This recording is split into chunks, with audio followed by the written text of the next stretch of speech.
కూటమి ప్రభుత్వంతో తాడో పేడో తేల్చుకోవడానికి సిద్ధమైంది ఏపీ స్పెషాలిటీ హాస్పిటల్ అసోసియేషన్. ఇవాళ విజయవాడలో మహా ధర్నా చేపట్టనుంది. ఈ ధర్నాకు రాష్ట్ర వ్యాప్తంగా నెట్వర్క్ ఆసుపత్రుల యజమానులు, వైద్యులు, ఇతర సిబ్బంది హాజరు కానున్నారు.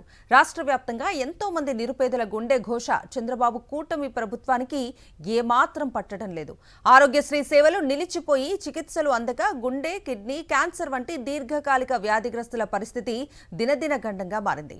ఆసుపత్రుల్లో ఉచిత చికిత్సలు అందక చేతి నుంచి డబ్బు కట్టి వైద్యం చేయించుకునే స్తోమత లేక బాధితులు మందులతో కాలం వెళ్లదీస్తున్నారు. 3,000 కోట్లకు పైగా బిల్లులను ప్రభుత్వం బకాయి పెట్టడంతో నెట్వర్క్ ఆసుపత్రులు వైద్య సేవలు పూర్తి స్థాయిలో నిలిపిశాయి. ఉమ్మడి రాష్ట్రంలో ఆరోగ్యశ్రీ పథకాన్ని ప్రవేశపెట్టినప్పటి నుంచి నెట్వర్క్ ఆసుపత్రులు ఇంత పెద్ద ఎత్తున ఉద్యమానికి దిగిన దాఖలాలు ఇదివరకు లేవు. చంద్రబాబు గద్దెనెక్కిన 17 నెలల కాలంలో 2 పర్యాయాలు నెట్వర్క్ ఆసుపత్రులు సేవలు నిలిపేసి సమ్మెబాట పట్టాయి. అంతేకాకుండా దేశంలోని ఏ రాష్ట్ర చరిత్రలో లేనట్లుగా ప్రభుత్వం నుంచి బకాయిలు రాబట్టడం కోసం ఇప్పుడు ఏకంగా మహాధర్నాకు దిగుతున్నారు.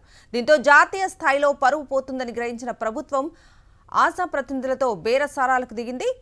ప్రభుత్వం దగ్గర డబ్బులు లేవని 200 కోట్ల నుంచి 250 కోట్లు ఇప్పుడు ఇస్తామని, నవంబర్ నెలలో మరికొంత మొత్తం ఇస్తామంటూ బుజ్జగించే ప్రయత్నం చేశారు. అయితే ప్రభుత్వం చేసిన ప్రయత్నం విఫలమైంది. నెల రోజుల పైబడి తాము సమ్మె చేస్తున్నామని, పూర్తి స్థాయిలో వైద్య సేవలు నిలిపేసి 2 వారాలు అయిందని, అయినప్పటికీ ప్రభుత్వం నుంచి ఎటువంటి సానుకూల స్పందన లేకపోవడంతో ధర్నాకు సిద్ధమయ్యామంటున్నారు ఏపీ స్పెషాలిటీ హాస్పిటల్స్ అసోసియేషన్ ప్రతినిధులు. ధర్నా అనంతరం అయినా ప్రభుత్వానికి తమ గోడు వినిపిస్తుందని ఆశిస్తున్నామన్నారు.